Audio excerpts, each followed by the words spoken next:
I didn't know her name or where she came from. All I knew was that if I let go, she would die. That night, I was ready to risk my own life for a stranger, and I had no idea she would soon change mine forever. My name is Mark Novak, 32 years old, single dad to an 8-year-old boy named Daniel, the brightest, funniest kid you could ever meet. My days were predictable, painfully so. Up before the sun, coffee in hand, a tired face in the mirror staring back at me. Then off to the warehouse of Everest Corporation, where the air always smelled of dust and old cardboard, and where my name was less important than the number printed on my work badge. 12 hours of lifting, sorting, and following orders barked by a supervisor who never once asked how my day was going. To them, I was replaceable, invisible. And yet every evening I'd walk through the door of our small apartment, and Daniel's smile would make it all worth it. We didn't have much, a couch that sagged in the middle, a TV older than he was, but we had each other. One rainy Thursday night, everything changed. I'd stayed late at work, trying to make up for missing hours the week before when Daniel got sick. The roads were slick, and the windshield wipers struggled to keep up with the storm. Somewhere in the distance, lightning flashed, lighting up the trees along the roadside. That's when I saw it, a sudden blur of headlights cutting across the road. The screech of tires. The sickening crunch of metal on metal. A car slammed into a lamppost ahead of me, sparks showering into the night. I didn't think. I just pulled over, the tires of my pickup skidding on the wet asphalt. The other drivers kept going, maybe too afraid to stop. But I couldn't. When I reached the car, the smell of gasoline was heavy in the air. Smoke poured from the hood. Inside, through a spiderweb of shattered glass, I saw her.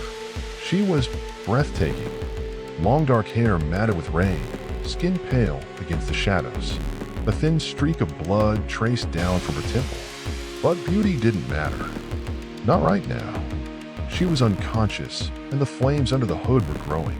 The driver's side door was jammed. I braced my shoulder against it and pushed. Nothing.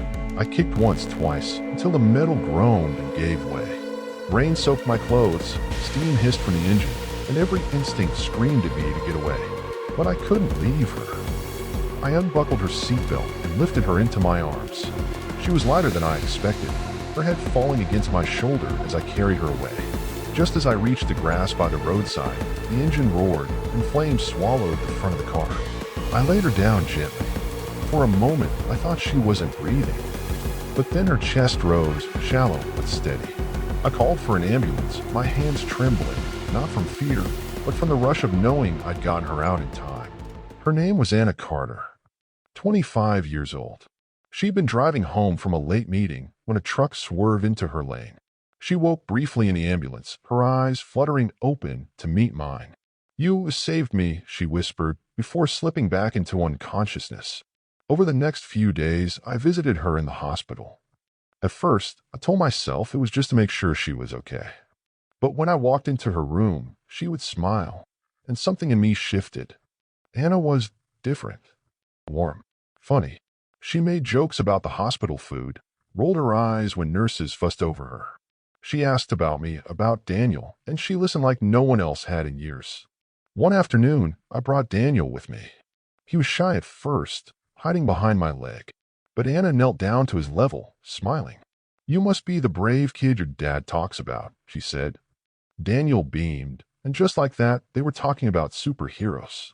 Over the weeks that followed, we met outside the hospital too. Coffee shops, park benches, quiet walks in the rain. She never spoke much about her family. She told me her father was in business and left it at that. I didn't press. I figured she wanted to keep her personal life separate. What I didn't know was that she had already told her father about me. About the accident. About how I'd saved her life. She told him I was strong, fearless, and that I treated her not like someone from a wealthy family, but like a person. What she didn't tell me or him was that I worked for Everest Corporation. One morning, my phone rang. A deep, commanding voice came through. "Mark Novak, this is William Carter. I believe you saved my daughter's life." My heart stopped. William Carter, the CEO of Everest. The man who owned the company where I was just another faceless worker. I expected him to tell me to stay away from his daughter. Instead, he said, "I'd like to meet you." today. When I arrived at his office, Anna was there, smiling. She had told him everything, every detail of that night. But the twist? She had convinced him to see me for who I was, before he ever learned I was one of his employees. William Carter wasn't what I expected. He was direct, intimidating, but also grateful. "You saved the most precious person in my life," he said. "I can't change the way you've been treated in my company, but I can change your future." He offered me a new position, one with a fair salary, benefits, and the respect I'd never had before. And more than that, he welcomed me into their family. And I grew closer. She told me she had fallen for me long before her father called me in. And for the first time in years, I felt like life wasn't just survival. That night on the roadside, I thought I was saving a stranger. But I was saving my own future too. Sometimes the good you put into the world finds its way back to you from the most unexpected places. Do you believe powerful people should do more to help the workers who keep their companies alive? Share your thoughts in the comments.